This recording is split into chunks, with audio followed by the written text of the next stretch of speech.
Hello everyone, welcome to Techsmooth. अगर आपने भी एनएसएस में इन्वेस्टमेंट की हुई है तो बजट 2025 में एक मेजर अनाउंसमेंट है आप सभी के लिए। एनएसएस मतलब national saving scheme.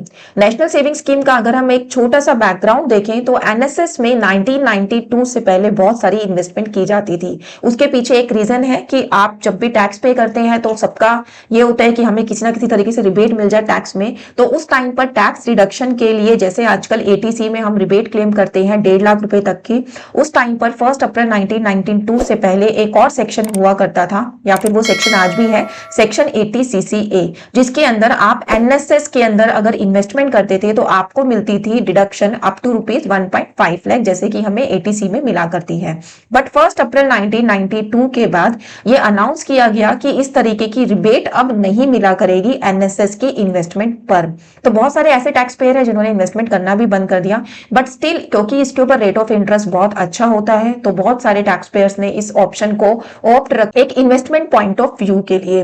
But recently 29 अगस्त 2024 को एक नोटिफिकेशन आई जिसके अकॉर्डिंग ये कहा गया कि एनएसएस पर अब कोई भी इंटरेस्ट नहीं दिया जाएगा। तो जब किसी इन्वेस्टमेंट से मुझे कोई इनकम ही अर्न नहीं हो रही तो उस इन्वेस्टमेंट को कैरी ऑन करने का कोई फायदा नहीं है।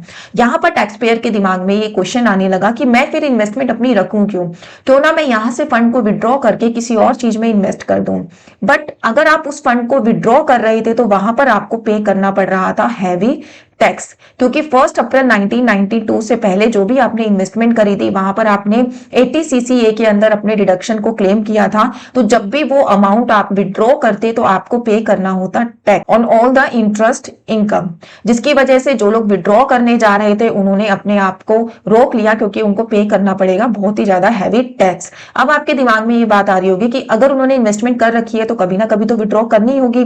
तो एनएसएस में एक रूल था कि अगर आपकी डेथ के बाद आपका लीगल हायर उस अमाउंट को विड्रॉ कराता है या फिर लीगल हायर को वो अमाउंट मिल जाता है तो आपको कोई टैक्स पे करने की जरूरत नहीं है। तो यहां पर सीनियर सिटीजन्स के माइंड में ये क्वेश्चन आ रहा था कि अब लगता है इस फंड पे हमारा तो कोई हक नहीं है, हमारे बच्चे ही इसको यूज करेंगे, क्योंकि आज की डेट में मैं इसको विड्रॉ करता हूं तो मुझे पे करना होगा हायर अमाउंट ऑफ टैक्स। यहां पे मैंने सीनियर सिटीजन वर्ड इसलिए यूज किया क्योंकि ये जो रिबेट थी ये आपको अलाउ थी 1 अप्रैल 1992 से पहले। तो उस टाइम जिन्होंने भी इन्वेस्ट किया था आज उनकी एज उस टाइम इस लेवल पर तो होगी कि वो सीनियर सिटीजन में मे बी काउंट हो रहे हों। तो उस केस में एनएसएस का बेनिफिट वो नहीं ले पा रहे थे। इस बार की बजट में इस बात पे चर्चा की गई, बहुत सारी एप्लीकेशंस मिली थी गवर्नमेंट को इससे रिगार्डिंग, तो इसीलिए डिपार्टमेंट ने एक बहुत बड़ा फैसला किया। और अगर अब आप एनएसएस को विड्रॉ करेंगे तो इस विड्रॉल को एग्जेम्प्ट कर दिया गया है टैक्स से। अब आपको कोई भी टैक्स पे करने की जरूरत नहीं है अगर आप एनएसएस को विड्रॉ करने जा रहे हैं। बस एक ही कंडीशन है कि आपको टैक्स पे नहीं करना। तो आपका जो एनएसएस है वो कब का होना चाहिए, वो एनएसएस आपका बिलोंग करना चाहिए 1 अप्रैल 1992 से पहले का, यानी कि आपने उसके ऊपर जब कभी डिडक्शन क्लेम करी हो वही आपको उस पर टैक्स देना पड़ता था। तो उस टाइम के आपके पास एनएसएस है और आपको टैक्स देना पड़ रहा था नॉर्मल सिचुएशन में, तो अब कोई भी टैक्स आपको पे करना नहीं पड़ेगा। आप आज ही जाकर अपने एनएसएस अकाउंट को क्लोज करके अपने फंड को विड्रॉ करा सकते हैं। यू नो नीड टू पे even a single rupee of tax on that fund. तो ये एक बहुत ही बड़ी गुड न्यूज है सभी टैक्स पेयर्स के लिए जिनका भी इन्वेस्टमेंट था एनएसएस स्कीम के अंदर, क्योंकि बहुत सारे टैक्स पेयर जो उस टाइम पे अपनी टैक्स सेविंग किया करते थे, मोस्ट ऑफ द पर्सन के जो इन्वेस्टमेंट थी वो एनएसएस में थी, आज भी उन लोगों ने होल्ड किया हुआ था, तो वो अब उस अमाउंट को विदाउट एनी फियर विड्रॉ कर सकते हैं और किसी और इन्वेस्टमेंट में उसको इन्वेस्ट कर सकते हैं और ज्यादा रिटर्न को अर्न कर सकते हैं। तो ये था बजट का एक बिग अनाउंसमेंट एनएसएस होल्डर्स के लिए।